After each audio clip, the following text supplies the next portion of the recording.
நான் பீட்ரான் பிராண்ட்லேருந்து ஏர்பட்ஸ் நான் ஆர்டர் பண்ணியிருக்கேன். ரிசீவ் ஆயிருக்கு. பட் இது ரிசீவ் பண்ணுறது ஃபஸ்ட் டைம் இல்லை, இது செகண்ட் டைம். இதே ஏர்பட்ஸ் நான் ஆர்டர் பண்ணியிருந்தேன். Used product அனுப்பியிருந்தாங்க.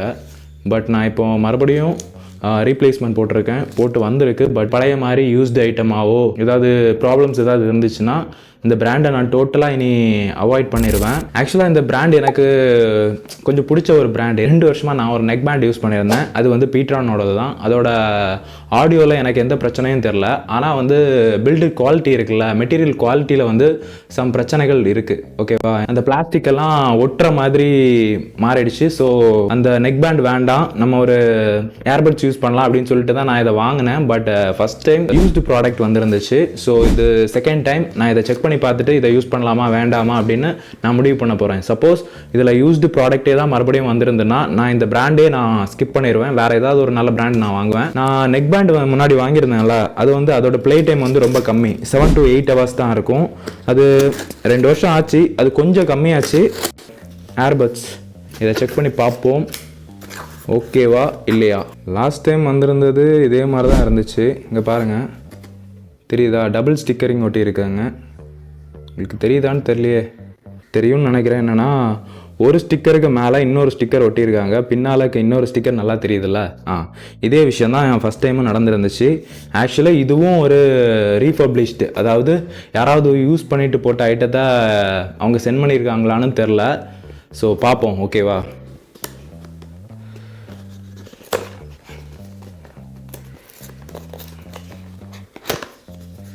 ஓகே, இப்போ தான் விஷயம் தெரிய போகுது. ஓகே, இது ஓகே தான், யூஸ்டு ஐட்டம் தான். இங்கே பாருங்கள், தெரியுதா, யாரோ ஒருத்தன் யூஸ் பண்ணிவிட்டு போட்ட ஒரு ஏர்பட்ஸை தான் நமக்கு அனுப்பியிருக்காங்க. இது யூஸ்டு ஐட்டம் தான் கண்டிப்பாக. ஆல்ரெடி வந்த ஐட்டத்தை நான் செக் பண்ணி பார்த்தேன். அதில் என்ன பிரச்சனை அப்படின்னா, 1/2 hour மட்டும்தான் ரன் ஆகுது. ப்ளே டைம் வந்து 10 minutes நீங்கள் சார்ஜ் பண்ணீங்க அப்படின்னா கிட்டத்தட்ட 4 மணி நேரம் ப்ளே டைம் கொடுத்துருந்தாங்க. ஆனால் இது வந்து 1/2 hourலேயே புஷ் முடிஞ்சு போச்சு. 1/2 மணி நேரத்துக்கு அப்புறம் ஒவ்வொரு டைம் சார்ஜரில் போட்டு சார்ஜ் பண்ணிட்டு நான் யூஸ் பண்ணுற மாதிரி இருந்துச்சு. சார்ஜ் பண்ணிட்டு யூஸ் பண்ணுறதுக்கு எனக்கு கன்வீனியண்ட்டாக இருக்கும் அப்படின்னு சொல்லிட்டு தான் நான் இது வாங்கினேன். இதுக்கு பேசாமல் ஒயர்டே வாங்கிடலாம் அப்படிங்கிற மாதிரி ஒரு தாட்டெல்லாம் இது க்ரியேட் பண்ணுச்சு. இது பார்க்க புதுசு மாதிரி தான் இருக்குது பாருங்கள்.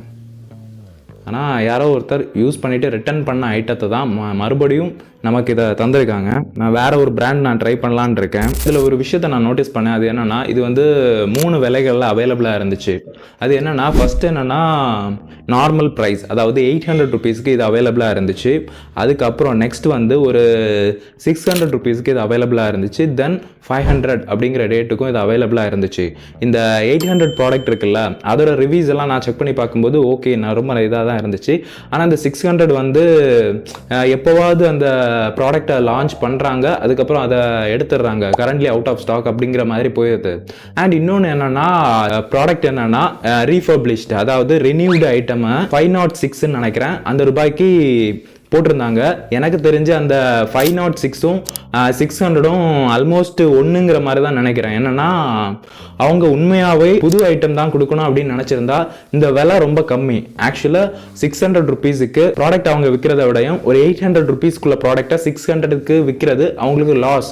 அப்படி இருந்தும் ஏன் போட்டிருக்காங்க அப்படின்னா, எனக்கு தெரிஞ்ச வரைக்கும் ஒரு வேளை ரினியூவ்டு ஐட்டத்தை இந்த மாதிரி ஒரு ப்ரைஸில் வச்சு நம்ம அனுப்பிடுவோம், அந்த மாதிரி ஒரு தாட்டில் அவங்க பண்ணியிருக்காங்க அப்படின்னு நினைக்கிறேன். ஸோ இது ரொம்ப பேடாக தெரியுது எனக்கு. ஸோ நான் இனி இந்த பீட்ரானை நான் யூஸ் பண்ண போகிறதில்ல. அண்ட் நான் வேறு ஏதாவது ஒரு பிராண்ட் நான் யூஸ் பண்ணலான் இருக்கேன். என் ஃப்ரெண்டு வேறு 2-3 பிராண்ட் எனக்கு சஜஸ்ட் பண்ணியிருந்தான். இருந்தும் ஒரு 2 வருஷம் எனக்கு வந்து இந்த நெக் பேண்ட் வந்து நான் யூஸ் பண்ணிகிட்டு இருந்தேன், ஆல்மோஸ்ட் ஒரு 2 வருஷம். அதனால தான் நான் மறுபடியும் பீட்ரானுக்கு போனேன். பட் இவங்க இப்படி பண்ணியிருந்தனால ஐ எம் பை தான். நான் ரீப்ளேஸ்மெண்ட் ரிசீவ் பண்ண ப்ராடக்ட்லேயும் சேம் இஷ்யூஸ் தான் இருந்துச்சு. நான் ரிட்டர்னில் என்ன இஷ்யூ ஃபேஸ் பண்ணணும் அதே இஷ்யூ தான். அதாவது 1/2 hour மட்டும்தான் ப்ளே ஆகுது. 1/2 hourக்கு ஒருக்கா சார்ஜர் கேஸில் நம்ம சார்ஜ் பண்ணிவிட்டு யூஸ் பண்ணுற மாதிரி தான் இருக்குது. ஏர்பட்ஸை நான் வந்து ரிட்டர்ன் பண்ணி ரீஃபண்டும் இஷ்யூ பண்ணிட்டாங்க. அதில் எனக்கு ப்ராப்ளம் இல்லை. இதில் என்னோட கன்க்ளூஷன் என்னென்னா, மேனுஃபேக்சரிங் டிஃபெக்ட் இருந்திருக்கு. சில ப்ராடக்ட்ஸில் மேனுஃபேக்சரிங் டிஃபெக்ட் இருந்து அது ரிட்டர்ன் அனுப்பப்பட்டிருக்கு.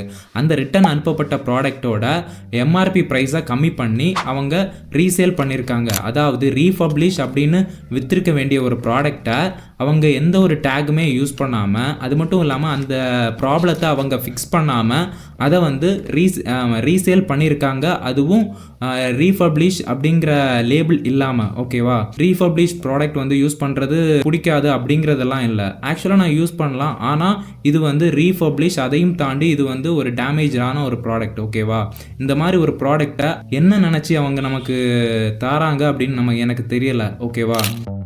ஹாய் மக்களே, ஆக்சுவலாக இந்த வீடியோவில் எதை பற்றி பேச போகிறேன் அப்படின்னா, அட்வொகேட் விக்னேஷ் முத்துக்குமார், அதுலேருந்து விக்னேஷ் முத்துக்குமாராக மாறினது எப்படிங்கிறது தான் இந்த வீடியோவில் நான் சொல்ல போகிறேன்.